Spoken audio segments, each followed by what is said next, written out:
Forced to work from home by your employer? Laid off or feeling depressed at home? Do you want to make money working from anywhere? We'll show you how to do it from your couch. It's time for another episode of the Work From Home Show. Coming to you from their homes in Austin, Texas and Tampa, Florida, here are your hosts, Adam and Naresh. Hey everybody, welcome to the Work From Home Show. I'm Naresh. This is with Adam Schrader. Shout out to all our homies, homeboys, homegirls, home trans, all the work from homers out there. Today we have Heidi St John on the show. She is known as the Busy Mom. That's her nickname, but she is also a congressional candidate in the GOP primary for the 3rd District of Washington State. She is the #1 best-selling author of Bible Promises for Moms, Becoming MomStrong Bible Study, a 6-week journey to discover your God-given calling, Becoming MomStrong, how to fight with all that's in you for your family and your faith, and prayers for the battlefield, staying MomStrong in the fight for your family and faith. Heidi St. John, welcome to the Work From Home Show. Hey guys, thanks for having me. Truly a pleasure to have you on the show. Let's first start with your books because they've done really, really well. And you are an advocate for homeschooling. We've talked quite a bit on this show about homeschooling. Adam homeschools his 4 children. The reason why we started talking about it is because we started our show when the lockdowns happened in March 2020, and many parents were forced to homeschool their children. Now they're desperate to send their kids back to school, whether it's public or private. So why are you such an advocate for homeschooling, and what are the pros and cons of it versus public and private school? Well, I graduated from a private school and my husband graduated from a public school. So we brought 2 very unique perspectives into our home. And, we really were drawn to homeschooling when our oldest daughter herself, when she was in the 2nd grade in the public school in Canby, Oregon, and I started changing because she was gone all day, right? So the bus would come to get her at 7:30 in the morning and drop her off at about 4:15 in the afternoon. And someone suggested to me that I might consider looking into homeschooling. Well, to me, this was 23 years ago, and that just sounded like a crazy idea. Like, what woman in her right mind, Back when would want to homeschooling be was home, weird. locked up? Yeah, or just, I had no frame of reference for it. And at that point, I tried putting my second daughter in school, and she missed the age cutoff by a couple of, and so I made the mistake of going down to a homeschool store because she was bored. My daughter was bored. So I went down there and I said, hey, I'm not interested in homeschooling. I can't even picture that I could get along with my kids for that many hours out of the day, or they won't respect me, or they won't listen because I'm not the, quote. And he kind of grinned at me funny, like he knew something I didn't know, And he gave me a book called Teach Your Child to Read in 100 Easy Lessons. I love that book. And oh my goodness, that book changed my life. Like, I went home and I realized, so I started with my 5-year-old, teaching her to read.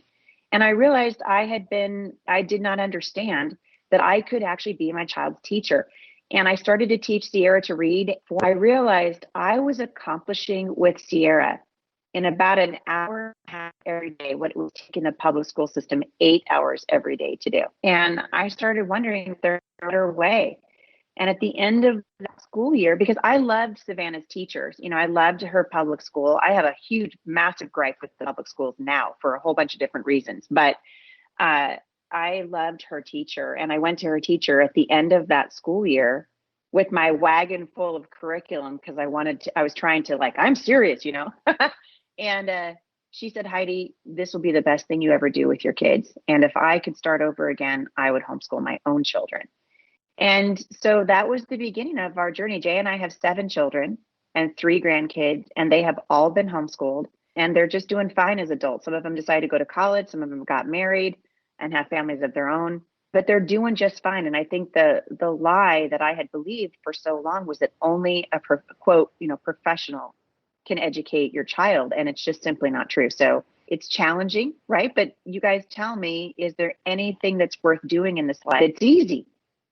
marriage, anybody, parenting, if it's worth doing, it's going to have challenges. And so I like to tell parents, I think the big mistake that new homes make especially is they choose a curriculum that doesn't resonate with the parent because they heard it was good, or they heard this was the magic elixir for whatever subject. And I always tell parents the curriculum you choose has to resonate with you as the parent. You're going to be the one who's teaching it. And so if you don't resonate with it, put it back on the shelf. If you resonate with it, you will be able to teach it to your child and adapt it to your child's learning style. So I've been at this thing now for, I think, 24 years. I still have a 10-year-old at home and a junior in high school. She's going to be graduating next year. So I wish everybody would do it. It's the best thing we ever did. Yeah, I was looking over your website and your issues on it, your stances on the issues. And while I will come out and just say I'm not in the GOP, I disagreed with many of them. I will say your educational stance, I agree with for the most part. And one of the things that kills me about our educational system is we switch to this standardized testing. All kids kind of have to run through this mill in order to compete with, for the most part, the Asian countries back in the, I don't know, probably late 90s or so, because we thought we were falling behind on all these STEM things. And then we've discovered, if you look around the country, around the world, all the other nations have abandoned this style of education because they found it squashes creativity. It destroys entrepreneurism in all of the countries that it's in. But there seems to be very little push to actively change the American education system. What can parents and just people in general who want to see the children of America be educated and have, bright futures and, create more things inside our country, what can we do? We've turned the public schools into political and social issue centers is what they are. So we've taken focus off of academics. The results are in, right? Our children are failing, and other countries are starting to surpass our kids. I just did an interview on my podcast. I have a podcast that airs 5 days a week. I interviewed a homeschool mom. Her big deal was the schools are no longer teaching math and science to children. We're too focused on social issues, and our children are going to fall behind in the faces of these administrators and these teachers and say, hey, how about we start talking about math and reading so that our kids can grow up to actually compete on the world stage. It's interesting to note on homeschoolers, the majority of the homeschool, they're innovators.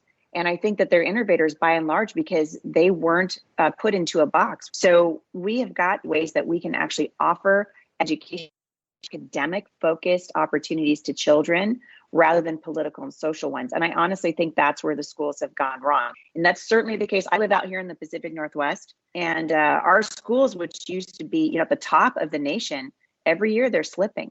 And we've got to get back to teaching our kids how to compete on the world stage. Yeah, one of my concerns, and my wife and I are similar. I'm a private school, almost born and bred, went to private school from before preschool through graduate school, and my wife, public school from same thing, before preschool through medical school and residency. But I actually want to send our son to public school. I think it's worth giving a shot. I think it's changed a lot, at least from when I grew up. It seems like it's a better option. Where I grew up, you pretty much had to go to private school if you didn't live in like 2 or 3 neighborhoods in Houston, Texas.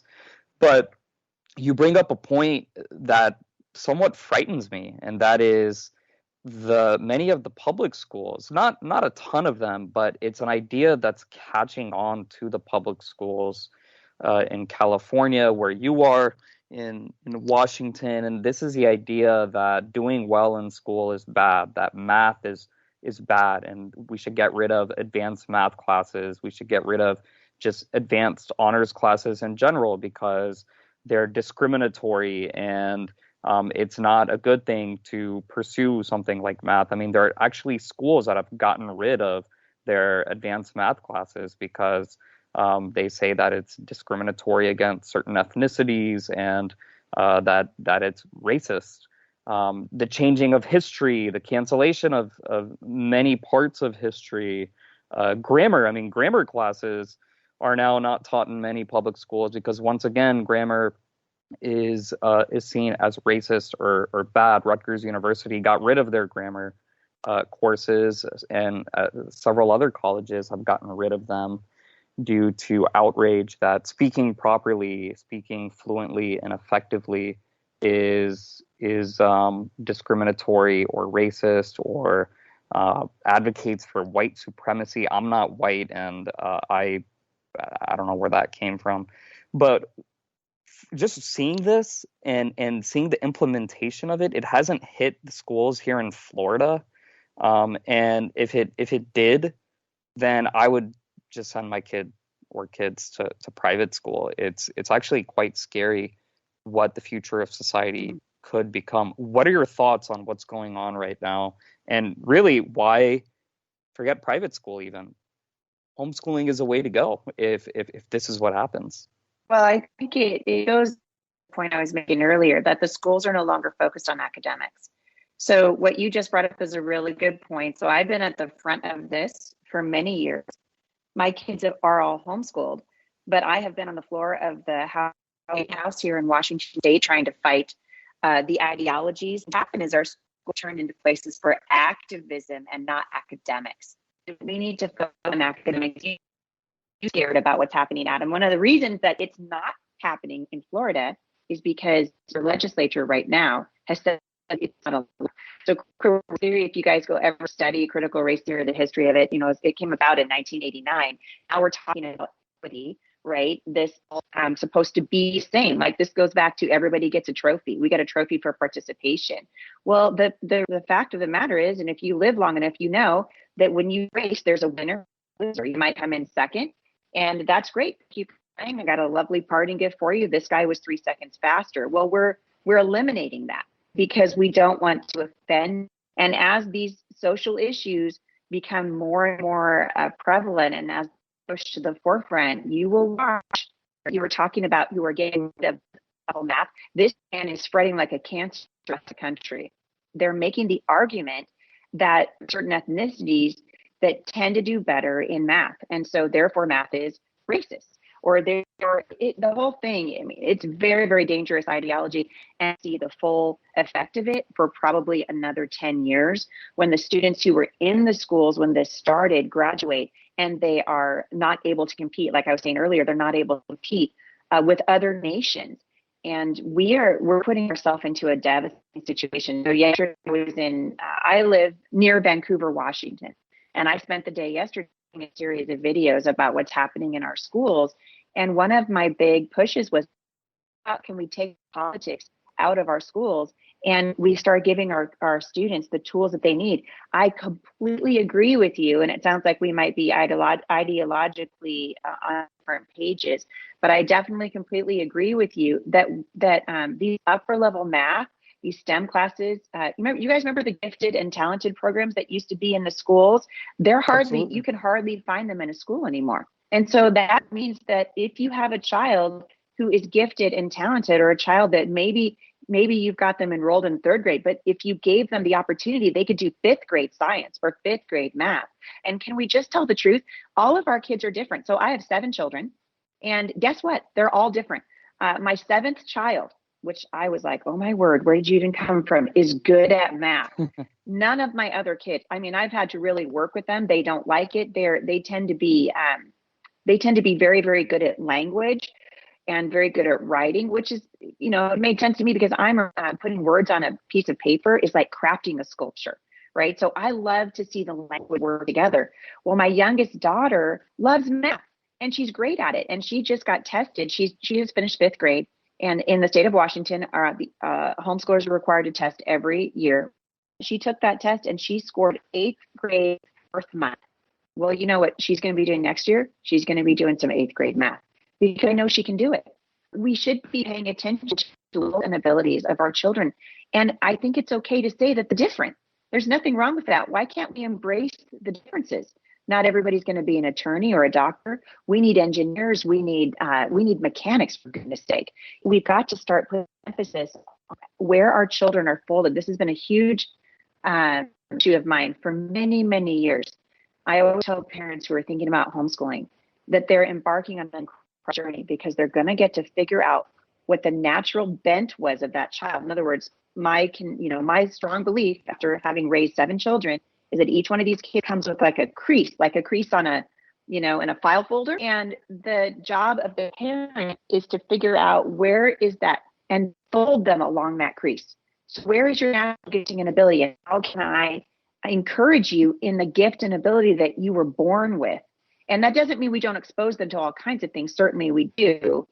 But each one of my kids, and I look back, my oldest daughter's only, I can look back now and go, oh my goodness, my 27-year-old, when she was 7 years old, I gave her, do you guys remember the disposable cameras? They were like in all the Walmarts and all the things. Absolutely. Yeah. So I gave her a disposable camera for Christmas, and she went outside, and it was snowing at our house, and some of the bulbs on the lights of our house had fallen into the snow. Well, I was going to go out later on in the day and, clean them up because there had been a storm and throw them away. She took that little disposable and got down eye level with that red bulb that was sitting in the snow and took a picture of it. She saw something. There was a canvas there that I did. And when I had that film developed and I was looking through pictures, I thought, oh my goodness, I wonder if she's bent toward art or maybe toward graphic design. Guess what? She's a graphic, one of the best that in her. And so when she was in 8th grade, she was taking graphic design courses from the New York School of Art via the internet because we saw something in her. And the public schools do not allow you to do that. They're going to segregate our children. They're going to put them in, or, worse, they're going to say, you're all the same. So forget the kid who would be naturally really good at sports or is probably going to be a writer, or maybe this kid is mechanically inclined and maybe he's going to be the most amazing engineer that ever walked the face of the earth. But we're not going to notice that because we're too busy trying to equal everything out. And it's wrong and it's hurting our kids. Yeah, I feel like we, in our schools, gear them too much towards age. It's like, oh, well, you're 9, so you should be doing this. And now you're 10, so now you're going to be doing this. And it's like you said, like with my kids, they're doing all sorts of stuff. Like my 3rd grader is almost done with his 4th grade math. But when it comes to his handwriting, and his spelling, he's more on, quote unquote, on par with where he needs to be now. I'm in Texas, and in Texas, you don't have to, there's no homeschooling requirements. You just don't enroll your kids. And like the school system doesn't even know my other 3 kids exist right now.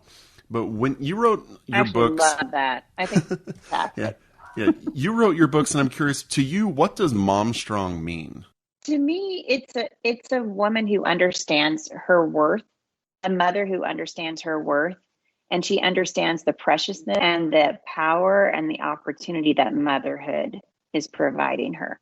For the last probably 30 years, we've and I think successfully in many, many ways, have said, oh, motherhood's just this thing, you have to do, and what a bummer. And, let's put our kids in school 8, 9, 10 hours every day, and we will give the raising of the children to somebody else, which is what we're doing when we leave our kids in the school system all day long. But the fact of the matter is motherhood is precious. And I want moms to see themselves that way. I grew up in a very dysfunctional, very unhappy, and I didn't have parents who loved each other. It wasn't modeled for me very well. I had wonderful grandparents, and I did see good examples in them and in their marriage. But I wasn't convinced that I could actually even be a good mom. And so a lot of my story of becoming MomStrong is coming from a place of weakness and recognizing that I had been, by virtue of the fact that I had those children, that their creator, had said, Heidi, you're going to be a great mom. And I'm going to give you these kids. I mean, I have learned so much through the process of raising those kids. And you only get one shot at it. I always tell parents, you don't get a do-over. Your kids aren't boomerangs. They're not going to come back, although they will. They're not supposed to come back, right? We're supposed to be shooting them out into the world. I see memes, they go around every August, of the moms that are standing in front of their house with a glass of wine and they just can't wait to get rid of kids for a year. Can't wait. I need to be mom. My message to these moms is you embrace the season of motherhood and this opportunity that you have to raise these children. And if you invest your life in it and you help them become the people that they were created to be, and the most of my kids now are in their 20s, from their upper 20s to, 21. And then I've got 2 left. Those young people, they're ones that come over on, on a Saturday night. You're going to see the St. John's, we're going to be hanging out and have some wine together and talking, watching the grandkids run all over the yard. I am so glad that I know this idea that motherhood is just this thing I have to get through. So I'll get to the next. Glad I started having children when I was young, because now, in my 50s, my children are mostly raised, and I'm turning my attention to the political sphere, and I'm running for Congress. If I had listened to I wouldn't have been having kids at 38, because people see kids as kind of this thing you have to do so you have someone to take care of you when you're old. And we miss it. You talk a lot about God and religion, spirituality. Why do you think it's so important for kids to develop godly characters and to have some sort of spirituality, whether it's believing in God or just spirituality in general? Well, my faith has really grounded me. Our everybody comes through a particular lens, right? So I would call that worldview. So I look at my world, the world around me, apart from what the world would teach my children, accident of nature, that is for you being here, that you're not loved or thought of. The God of the Bible said that he knew our children before they took a single breath. And I want my kids to know that there is a God who loves them. And I always tell my kids, if God had a refrigerator, your picture would be on it. That little bend that you have in your toe is a creative spark in the mind of your creator, who is like, and I think part of the reason why we see so much depression and so much anxiety and so much fear in the culture right now is that we've been telling our children that they're just an accident. We want them to see themselves the way that their creator sees them. And obviously, for me, that's as a woman of faith, came to know God in a very personal way. It changed my life. And it's been the bedrock of our family.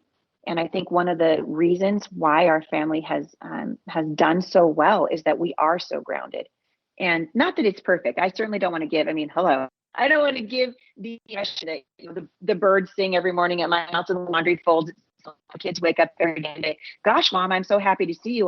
No, it doesn't work that way. What I am trying to say is I think that grounding children, the morality, this idea is such a thing as right and wrong. There is such a thing as good. There is such a thing as evil. How can you, to grow and learn about the world around you, how can you also be a positive participant in the world around you? What difference can you make? Because we're meant to be difference makers. And I think it grounds our children. I think faith is extremely important, and it certainly has been in our family. One of the things that I have really enjoyed, it's kind of wrap it together here, about homeschooling is the fact that when we go out into the world, my kids aren't just seeing and playing with kids their own age. They're playing with people, and they're taking classes with people, 5 years older than them, 3 years younger than them. Some things we do, there's people, 60 years older than them there, which kind of gives them, I think, a better worldview. In our world today, the partisanship is destroying our society. Whether you're on the left or on the right, you agree that the partisanship, it's like the one thing everybody can agree on is that each side is tearing the other one apart. How can we, and how can you, if you get elected, help restore a sense of, you won't have to agree on everything, but restore a sense of American pride and realizing that, the other side has different ideas than me, but they're not really trying to destroy America. They just have a different vision of what's best for our country. Man, Adam, that's a great question. You touch on so many things.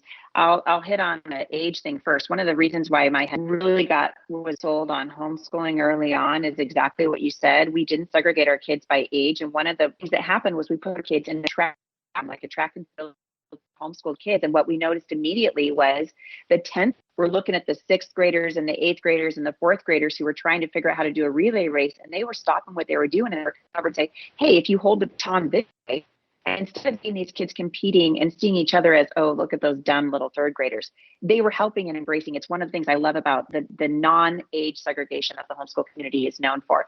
Political divide right now, you're right, it's absolutely terrible. So you're absolutely right, Adam, when you're saying, maybe we stop people as these people are just, they hate the country and they're trying to tear the country apart. Maybe their ideas will end up tearing the country apart, but can we see them as having a different idea? And why can't we get back to a place where we're having discourse again? The conversation is important. And what you see on social media, what you see on YouTube, and what you see everywhere is we squash dissent. We're not willing to have a conversation. And, for me as a public speaker, I love the conversation. I'm not afraid of a different idea. We may end up not agreeing. In Cowlitz County, a campaign event the other day, and someone asked me about the issue of term limits. And I said, absolutely, I'm totally for term limits. And this older gentleman's probably 85 years old or something, a veteran, amazing man, said, could I offer a different perspective? I sure said, we do have term limits. He said, why term limits? Think about why we want term limits. Well, we want term limits because we're angry. We want term limits because we're looking at a person who's been in there for 40 years and we're like, what in the world? Like, how can you keep getting elected? What we do have is an educated electorate, because I think, like you guys, I love this country. I actually do believe in American exceptionalism, which we're losing at a rapid pace right now, thanks very much in part to our public school system and their refusal to focus on academics. But he was saying, we'd stop yelling at each other and have these conversations with each other. I think it helps us see each other as human beings that have different ideas.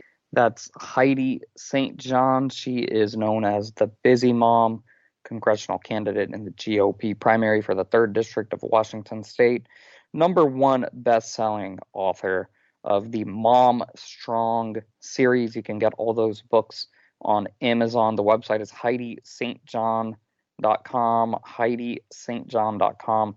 Also, HeidiSt.JohnForCongress.com. Heidi, any final thoughts you want to share with our listeners, or anything else you want to promote? I appreciate the opportunity to be able to talk with you guys today. I think what I want to leave with is this idea that we have in this right now the freedom to direct the upbringing of our children, which is so vitally important. And I think we can all agree we want our kids to have the best opportunities possible. We want them to thrive and to flourish.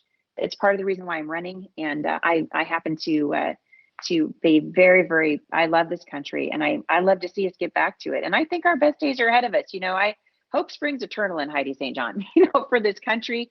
And I think we can change, and I think we have to change the way we're talking to each other, change the way we're seeing each other, and bring a level of integrity and decorum back to the conversation. So I appreciate the opportunity to be here, you guys. Thanks so much for having me. Thank you, Heidi St. John. To all our listeners, check us out at workfromhomeshow.com. That's www.workfromhomeshow.com. If you have any questions or comments about this podcast or any of our previous episodes, send us a note. hello@workfromhomeshow.com. That's hello@workfromhomeshow.com. Like us on social media, follow us. We are everywhere. Leave us a review on whatever podcasting platform you utilize to listen to us. And until next week, keep on working from home.